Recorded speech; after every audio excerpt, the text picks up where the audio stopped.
Wow na wow! Kaya naman pala nasa Bohol ang Econin guys. Sa Bohol pala magse-celebrate ng New Year sina Jericho Rosales at Janine Gutierrez kasama ang family nila.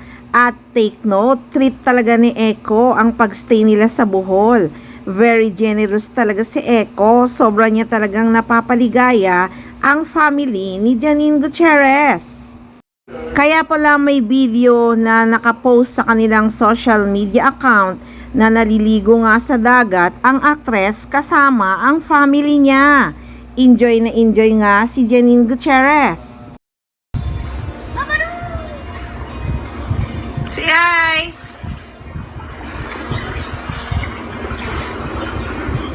Come on over! Hindi na talaga masukat kung gaano kalalim ang relasyon ng Econin.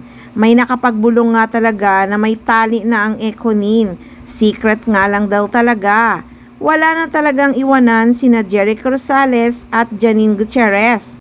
Masayang masaya talaga ako na fans ni Janine Gutierrez sa mga pinagdaanan niya kasi sa mga past relationship niya. Deserve niya talaga itong relasyon niya kay Eko. Nanalo na talaga ang nag-iisang Janine Gutierrez.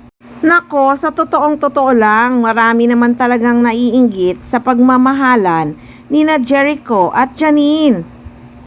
Araw-araw nga kasi ay nakapost talaga ang mga ganap ng Econin sa SOCMED. Kaya alam talaga ng madlang people kung ano ang nangyayari sa kanila.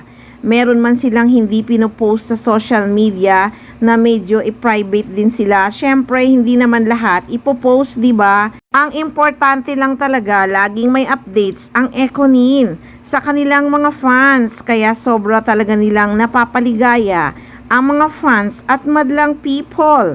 Hindi kasi sila madamot sa mga ganap nila na real. Hindi pang promo ng movie or teleserye, kundi tunay na buhay nilang dalawa. Grabe, perfect talaga ang Econin. Unang araw pa lang ng 2026, talaga namang may pasabog na pakilig sina Eko at Janine sa kanilang mga fans. Nako, sulit talaga ang bakasyon ng Econin ngayong December ha. At pagbalik nila ng Manila, nako, busy na talaga sina Eko at Janine.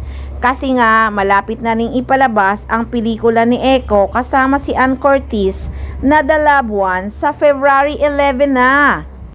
Kaya magiging busy din talaga si Eko sa pagpupromote ng kanyang pelikulang The Loved One.